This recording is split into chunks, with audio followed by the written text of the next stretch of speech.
अस्सलाम वालेकुम दोस्तों, आज के ख़बर का मौजू है खलबली। खलबली आप सोच कर रहे होंगे कि ये कौन सी खबर लेकर के आ गए जो खलबली पर आधारित है। तो दोस्तों, मैं बता देना चाहूँगा कि खलबली ऐसी मची है राजनीतिक गलियारों में कि हर शख्स परेशान है एक शख्स की वजह से।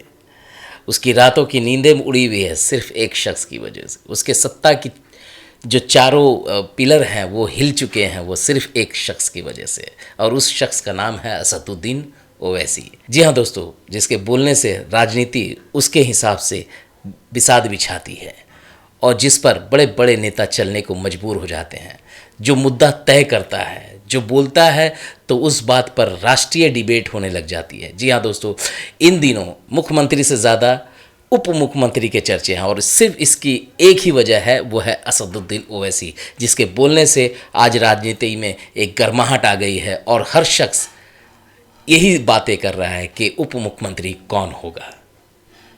क्यों नहीं, आज जो ठाकुरगंज में असद साहब ने जो किशनगंज में उन्होंने रैली की और उसमें उन्होंने जो मुद्दा छेड़ दिया है, सारे न्यूज़ चैनल पर यही खबर है। आप किसी भी न्यूज़ चैनल में देखेंगे तो सिर्फ असदुद्दीन ओवैसी और MIM की खबरें नज़र आएंगी। उन्होंने कहा 3% वाले मुकेश सहनी उप मुख्यमंत्री बनेंगे, तो फिर आदम का बेटा, मोहम्मद का बेटा क्यों नहीं उप मुख्यमंत्री बनेगा, मुख्यमंत्री बनेगा।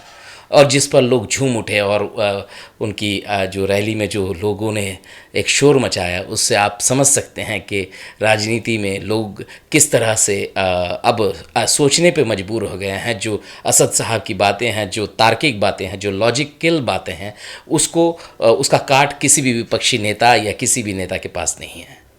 आज मजबूर हैं लोग असद साहब के बातों को लेकर के और बोलने पे मजबूर हो गए हैं। सारे लोग असद साहब और MIM की बातें कर रहे हैं और पतंग की बातें कर रहे हैं। अब सोचिए कि जो चिराग पासवान BJP के अलायंस में, वो कहते हैं कि असद साहब धर्म की राजनीति करते हैं, भय की राजनीति करते हैं। मतलब हंसी आती है उनकी बातों पे। कहीं ना कहीं जो वोट है उनके, उस पर सेंधमारी हो गई है, उस पर एक ख़तरा मंडरा रहा है। अब आप कहेंगे कि लोजपा को जो वोट मिलते हैं उससे मुसलमानों का क्या? नहीं, मुसलमान टैक्टिकल वोट करता है, तो इसमें क्या होता है कि कहीं कहीं JDU और लोजपा को भी वोट करता है, और ये अनजाने में पता नहीं या जानबूझकर करते हैं और BJP की सरकार बनाते हैं ये लोग। और इसी वोट पर सेंधमारी हो रही, क्योंकि अब जो बातें असद साहब ने रखी है कि उप मुख्यमंत्री मुसलमान क्यों नहीं होगा, तो इस पर एक राष्ट्रीय डिबेट शुरू हो गई है। हर टीवी चैनल पर आप देखेंगे कि यही बातें हो रही है। मैं अभी देख रहा था, मैं अभी स्क्रीनशॉट लगा रहा हूँ, तो आप देखिए उस पर यही बातें हो रही है। स्क्रीन रिकॉर्डिंग में लगा रहा हूँ, सॉरी, और उस पर यही बातें हो रही है कि जितने भी हेडलाइन हैं वो आप देखेंगे। मोहम्मद का बेटा डिप्टी CM क्यों नहीं, न्यूज़ रूम में हो गई ज़ोरदार भिड़ंत। फिर दूसरी खबर दूसरी है, फिर आप देखिए ओवैसी का मल्ला वर्सेस मोहम्मद दांव।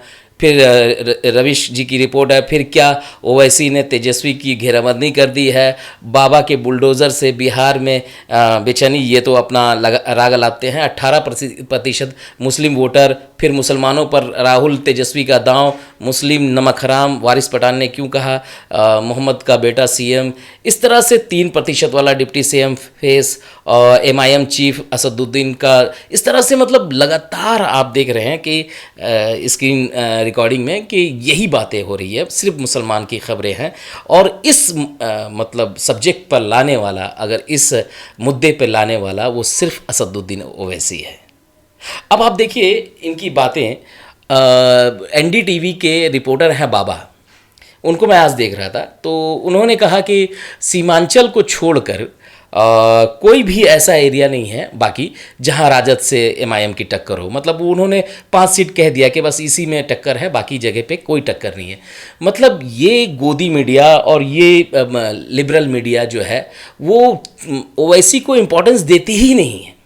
ये सबसे बड़ी मतलब विडंबना है इस राजनीति की, कि जिसका प्रतिशत इतना अच्छा रहा पिछले बार, उसको तवज्जो नहीं दी गई। लेकिन वहीं जन स्वराज पार्टी के प्रशांत किशोर, उनको इम्पोर्टेंस दी जा रही है, उनको थंबनेल बना करके दिया जा रहा है। लेकिन सबसे ज़्यादा अगर किसी ने न्यूज़ में अपना कब्ज़ा जमाया है तो वो ओवैसी है और एएमआईएम है।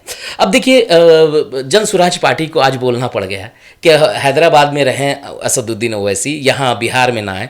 अब आप बताइए कि बाहर इनके पास मुद्दा ही नहीं है, ये सिर्फ बाहरी का ठप्पा लगा करके इलेक्शन लड़ना चाहते हैं, जो सबसे कमज़ोर मुद्दा है। क्योंकि बाहरी कोई नहीं है, क्योंकि सब भारत के नागरिक हैं और पूरा भारत हमारा है। हैदराबाद, बिहार सब हमारा है, कोई कहीं बाहर से नहीं आया। अब मेन लीडर तो बाहर के हैं। अब लेकिन जो लोकल इलेक्शन होते हैं तो कैंडिडेट तो क्षेत्र का ही होता है, बाहरी ही नहीं है। अगर बाहरी हो तो कोई मुद्दा बने। फिर भी मतलब लोग अख्तरुल ईमान साहब को मतलब घेर रहे हैं कि बाहरी का बोल करके। लेकिन वहाँ जनता ने जिस तरह से मोहर लगाया है, और मैं देख रहा था और मैंने कई लोगों से बातें की तो पता चला कि नहीं, वहाँ एक तरफा मतलब लोग अख्तरुल ईमान को पसंद करते हैं और इंशाअल्लाह रहमान वो अख्तरुल ईमान इस बार फिर से जीतेंगे और पहले से ज़्यादा मार्जिन से जीतेंगे, ये उम्मीद की जाती है। अब प्रशांत किशोर ऐसे शख्स हैं जो खुद इलेक्शन नहीं लड़ रहे हैं, लेकिन सेना को लगा रखा है। भाई सेनापति भी जीतेगा तो हौसला अफजाई होती है सेना की, तो खुद लड़ना चाहिए। लेकिन ये जानते हैं कि अगर ये लड़ें और इलेक्शन में हार हो गई तो इनके पार्टी की भद पिट जाएगी, तो ये डरपोक हो करके लड़ रहे हैं। तो प्रशांत किशोर कहते हैं कि ओवैसी साहब को तेलंगाना में मुसलमानों का भला करना चाहिए, वहाँ करते तो यहाँ आना नहीं पड़ता। अरे भाई, तेलंगाना में 7 सीटें हैं उनकी विधायकी में और एमपी सीट इनके ही हाथ में, लोगों के दिलों पे राज कर रहे हैं। और अब तो बिहार में भी लोगों ने सीमांचल के बाहर, मिथिलांचल में और बिहार के सभी जगहों पर लोग अब पसंद कर रहे हैं और उनकी तार्किक बातों को डिबेट पे वो डिबेट करते हैं और अपनी बातों को रखते भी हैं। तो आपके इस तरह से घेरने से कोई फ़ायदा नहीं, क्योंकि मुद्दों में आपके दम नहीं है तो आप इलेक्शन क्या लड़ी। मैं उम्मीद करता हूं दोस्तों कि आप एमआईएम के मुद्दों को समझेंगे, जो आवाज़ बुलंद कर रहे हैं, जो हक़ की लड़ाई लड़ रहे हैं, उसके जज्बे को समझेंगे और एमआईएम का साथ देंगे, अपनी लीडरशिप कायम करेंगे। आप दूसरे के सिर्फ वोट की मशीन नहीं बनेंगे और दूसरे के लॉलीपॉप पर नहीं रहेंगे। आपका हक़ है ये राजनीति में आपको ओहदा मिलना, आपको टिकट मिलना। आप लॉलीपॉप से काम नहीं चलाएंगे, मैं ऐसी उम्मीद आप सबसे करता हूं। और दोस्तों, इसी तरह की बातों को लेकर के मैं आता रहूँगा। मिलता हूं अगले वीडियो में, तब तक के लिए अलविदा। आपने जो प्यार दिया उसके लिए बहुत बहुत शुक्रिया। अपना प्यार इसी तरह बनाए रखिए। अलविदा दोस्तों।